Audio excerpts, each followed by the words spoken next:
यदि आपको क्लास 10 की प्रश्नावली 4.1 को हल करने में कोई भी परेशानी है तो आप इस क्लास को पूरा अवश्य देखें। तो इस क्लास में हल करेंगे।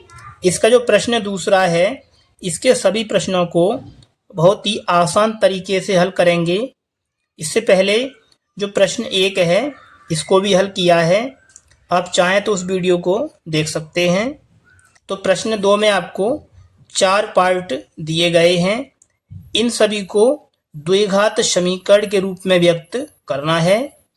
तो चलिए इसका जो पहला प्रश्न है इसको हल करते हैं। प्रश्न 2 का जो पहला प्रश्न है, इसमें दिया है एक आयताकार भूखंड का क्षेत्रफल 528 मीटर स्क्वायर है। क्षेत्र की लंबाई चौड़ाई के 2 गुने से 1 अधिक है। हमें भूखंड की लंबाई और चौड़ाई ज्ञात करनी है। हमें भूखंड की लंबाई और चौड़ाई ज्ञात करनी है। तो इसको हल करके द्विघात समीकरण के रूप में व्यक्त करना है। तो पहले आपको इसके लिए पहले आपको जो चौड़ाई है इसको x के बराबर मान लेना है। तो आपको लिखना है माना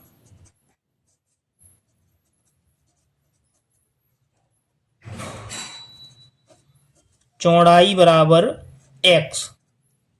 चौड़ाई को मान लेना है x मीटर। आगे आपको लिखनी है लंबाई। तो लंबाई के लिए प्रश्न में दिया है जो लंबाई है वो चौड़ाई के 2 गुने से 1 अधिक है। तो आपको लिखना है लंबाई बराबर चौड़ाई का आपको करना है 2 गुना, तो ये हो जाएगा 2x। आगे आपको दिया है 1 अधिक है, तो अधिक के लिए आपको इसमें 1 जोड़ देना है। तो लंबाई हो जाएगी 2x प्लस 1 मीटर। तो पहले आपको जो आयत का क्षेत्रफल है इसको लिखना है। तो आपको लिखना है आयताकार भूखंड का क्षेत्रफल बराबर, ये आपको लिखना है लंबाई गुणा चौड़ाई। आयताकार भूखंड का क्षेत्रफल ये आपको प्रश्न में दिया है 528। आगे दिया है बराबर लंबाई को माना है 2x प्लस 1। तो आपको लिखना है 2x प्लस 1 गुणा चौड़ाई को माना है x। तो आपको लिखना है x। आगे आपको x का गुणा करना है कोष्टक के अंदर। तो यहाँ से आपको मिलेगा 2x स्क्वायर प्लस x का गुणा करना है 1 में, तो ये आएगा x। ये आपको दिया है 528। आगे आपको 528 को लाना है इधर, तो ये हो जाएगा माइनस में। तो पहले आपको लिखना है 2x स्क्वायर प्लस x। 528 को लाएंगे इधर, तो ये हो जाएगा माइनस 528। अब यहाँ से बचेगा 0। तो ये हो जाएगा इस प्रश्न का आंसर। आपको बस यहीं तक हल करना है, क्योंकि प्रश्न में आपको द्विघात समीकरण के रूप में व्यक्त करने के लिए बोला था। तो ये हो जाएगा इसका आंसर। अब चलिए आगे हल करते हैं इसका सेकंड पार्ट। तो प्रश्न दूसरे का जो सेकंड पार्ट आपको दिया है, 2 क्रमागत धनात्मक पूर्णांकों का गुणनफल 306 है। हमें पूर्णांकों को ज्ञात करना है। तो इस प्रश्न में भी आपको द्विघात समीकरण के रूप में व्यक्त करना है। तो इसका भी आपको द्विघात समीकरण बनाना है। तो आइए इसको हल करते हैं। प्रश्न को हमने यहाँ पर लिखा है, तो इसमें आपको दिया है दो क्रमागत पूर्णांकों का गुणनफल। तो सबसे पहले आपको दो क्रमागत पूर्णांकों को मानना पड़ेगा। तो आपको लिखना है माना दो क्रमागत पूर्णांक x और x+1 हैं। ठीक है। इसके बाद में आगे आपको प्रश्न में दिया गया है कि पूर्णांकों का गुणनफल 306 है। तो आपको लिखना है प्रश्न से। प्रश्न में आपको दिया है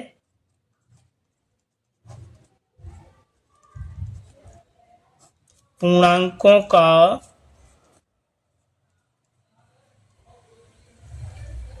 गुणनफल बराबर, ये आपको दिया गया है 306। तो पूर्णांकों को माना है x और x+1। तो आपको लिखना है x गुणा x+1 बराबर में आपको लिखना है 306। आगे आपको x का गुणा करना है x में, तो आएगा x² प्लस x का गुणा करेंगे 1 में, तो आएगा x। इसमें लिखा है 306। जब इसको लेके आएंगे इधर तो ये हो जाएगा -306 बराबर, अब यहाँ से बचेगा 0। तो ये द्विघात समीकरण के रूप में व्यक्त हो चुका है। तो ये हो जाएगा इस प्रश्न का आंसर। अब चलिए आगे समझते हैं इसका तीसरा पार्ट। तो आगे दिया है प्रश्न 2 का पार्ट नंबर 3। इसमें दिया है रोहन की मां उससे 26 वर्ष बड़ी है, उनकी आयु का गुणनफल अब से 3 वर्ष पश्चात 360 हो जाएगा। हमें रोहन की वर्तमान आयु ज्ञात करनी है। तो इसमें भी आपको द्विघात समीकरण के रूप में व्यक्त करना है। तो पहले आपको जो रोहन की आयु है इसको x के बराबर मान लेना है। तो आपको लिखना है माना रोहन की आयु बराबर, इसको मान लेना है x वर्ष। आगे आपको लिखनी है रोहन की मां की आयु। तो आपको लिखना है मां की आयु बराबर, इसके लिए प्रश्न में दिया है रोहन की मां उससे 26 वर्ष बड़ी है, यानी कि जो मां है ये रोहन से 26 वर्ष बड़ी है। तो मां की जो आयु है ये हो जाएगी x प्लस 26 वर्ष। इसके बाद में आगे आपको प्रश्न में दिया है 3 वर्ष पश्चात। तो पश्चात के लिए आपको जो 3 है ये दोनों में जोड़ देना है। तो आपको लिखना है 3 वर्ष पश्चात जो रोहन की आयु है ये हो जाएगी x प्लस 3। तो आपको लिखना है रोहन की आयु बराबर x प्लस 3। इसी प्रकार जो मां की आयु है इसमें भी आपको 3 जोड़ना है। तो 26 और 3 हो जाएगा 29। तो आपको लिखना है मां की आयु बराबर ये हो जाएगी x प्लस 29। ठीक है। इसके बाद में आगे आपको प्रश्न में दिया गया है 3 वर्ष पश्चात आयु का जो गुणनफल है यह है 360। तो आपको लिखना है प्रश्न से। पहले आपको लिखनी है रोहन की आयु, तो लिखना है x+3 गुणा, उसके बाद में आपको लिखनी है माँ की आयु, तो लिखना है x+29 बराबर में आपको लिखना है 360। आगे आपको कोष्टक को हटाना है, तो x का गुणा करेंगे x में तो आएगा x² प्लस x का गुणा करना है 29 में तो आएगा 29x प्लस 3 से गुणा करेंगे x में तो आएगा 3x प्लस 3 से गुणा करेंगे 29 में तो आएगा 3 नेम 27 का 7 हासिल 2, 3 दूनी 6 और 2 8 बराबर में दिया है 360।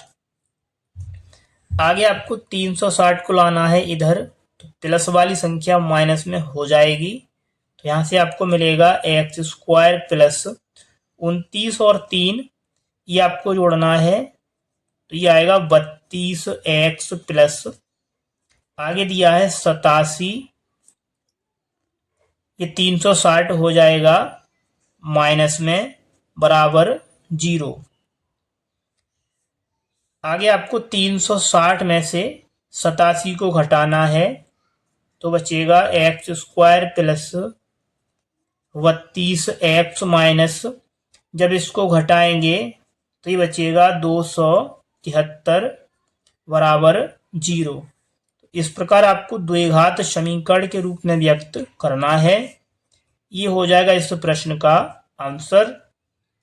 अब चलिए आगे हल करते हैं इसका अगला प्रश्न। तो आगे दिया है प्रश्न 2 का जो पार्ट नंबर 4 है, ये प्रश्न काफ़ी ज़्यादा महत्वपूर्ण प्रश्न है। इसमें आपको दिया है एक रेलगाड़ी 480 किलोमीटर की दूरी समान चाल से तय करती है। यदि इसकी चाल 8 किलोमीटर प्रति घंटा कम होती तो वह उसी दूरी को तय करने में 3 घंटे अधिक लेती। हमें रेलगाड़ी की चाल ज्ञात करनी है। तो इसके लिए पहले आपको जो रेलगाड़ी की चाल है इसको x के बराबर मान लेना है। तो आपको लिखना है माना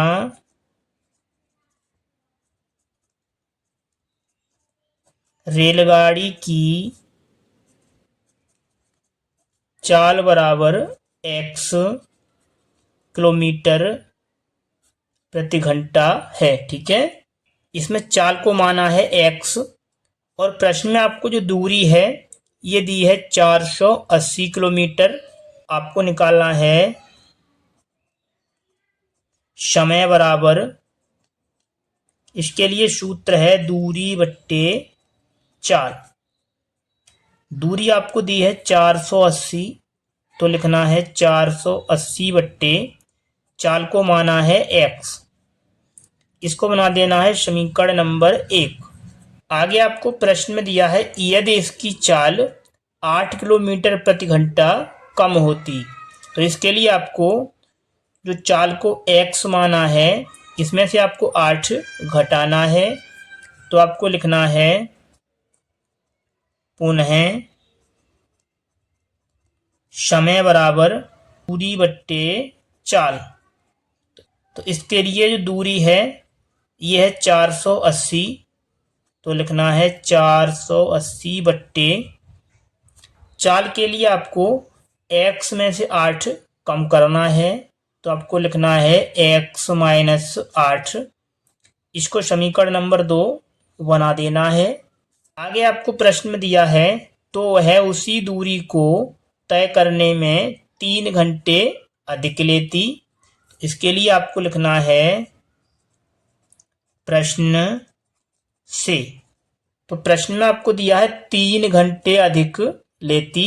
तो इसके लिए आपको जो समीकरण 2 है इसमें से आपको समीकरण 1 घटाना है।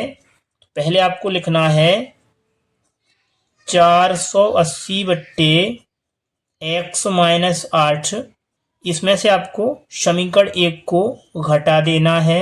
तो लिखना है 480 बट्टे x बराबर में आपको लिखना है 3। इसको आगे हल करेंगे तो इसमें आपको क्रॉस मल्टीपल करना है। तो 480 का गुणा करना है x में, तो ये मिलेगा 480x माइनस, इसी प्रकार x माइनस 8 का गुणा करना है 480 में, तो लिखना है 480 गुणा में लिख देना है x माइनस 8। टे में आएगा x इंटू x माइनस 8 बराबर में दिया है 3। आगे आपको 480 का कोष्टक के अंदर गुणा करना है। तो यहाँ से आपको मिलेगा 480x माइनस, जब आप 480 का x में गुणा करेंगे तो आएगा 480x माइनस और माइनस ये हो जाएगा प्लस। 480 से गुणा करेंगे 8 में तो ये आपको मिलेगा 3840 वट्टे में दिया है। गुणा करेंगे x का x में तो आएगा x स्क्वायर माइनस x का गुणा करेंगे 8 में तो आएगा 8x बराबर में आपको दिया गया है 3। आगे आपको 480x ये प्लस माइनस का काट देना है। अब यहाँ से बचेगा 3840 बराबर 3 से आपको गुणा करना है इन संख्याओं में, तो आ जाएगा 3x स्क्वायर। आगे इसमें दिया है माइनस, 3 से गुणा करेंगे 8 में तो ये आएगा 24x। अब इसको आगे हल करेंगे तो यहाँ से हो जाएगा 3x स्क्वायर माइनस 24x। ये प्लस वाली संख्या पक्षांतर करने पर माइनस में हो जाएगी। अब यहाँ से रह जाएगा 0। इसमें से आपको 3 कॉमन मिल जाएगा तो लिखना है 3। तो यहाँ से बचेगा x स्क्वायर माइनस 3 से भाग करेंगे 24 में तो आएगा 8x माइनस, आगे आपको 3 से भाग करना है इस संख्या में तो आएगा 3 से भाग करेंगे 3 में तो आएगा 1, 3 से भाग करेंगे 8 में तो आएगा 3 दूनी 6 बचेगा 2, इधर हो जाएगा 24 तो आएगा 3 अट्ठे 24 और ये 0 जैसा का तैसा बराबर में दिया है 0। ये गुणा वाली संख्या आपको 0 में भेज देनी है। तो यहाँ से आपको जो समीकरण है ये बचेगा x square minus 8x minus 1280 बराबर 0। तो इस प्रकार आपको द्विघात समीकरण के रूप में व्यक्त करना है। तो ये हो जाएगा इस प्रश्न का आंसर। यदि आपको वीडियो में कहीं पर कोई भी स्टेप समझ में नहीं आई है तो वीडियो को दोबारा अवश्य देखें। वीडियो अच्छी लगी है तो वीडियो को एक लाइक अवश्य करें, और यदि आपने चैनल को सब्सक्राइब नहीं किया है तो चैनल को भी सब्सक्राइब अवश्य करें।